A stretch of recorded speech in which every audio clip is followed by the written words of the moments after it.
我畢業喺澳門大學歷史系，畢業之後呢，我曾經嘗試過唔同範疇嘅工作。當時我透過勞工局舉辦嘅就業招聘會呢，得知到我哋銀河娛樂集團相關嘅發展機會。呢個計劃呢，透過先入職後培訓嘅模式，令到我哋參加者喺工作嘅途中呢，接受專業嘅培訓，真正咁做到邊做邊學。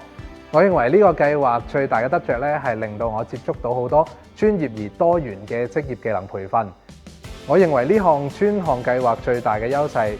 就係佢可以令到唔同專業背景嘅同埋工作領域嘅人更加容易接觸同埋熟悉酒店行業，因為計劃提供咗一系列系統嘅培訓，亦都會幫我哋安排師傅喺工作過程中咧會得到指導同埋支持。我哋年輕人咧應該要勇敢去嘗試，或者係換一個跑道，或者係試多啲唔同嘅嘢。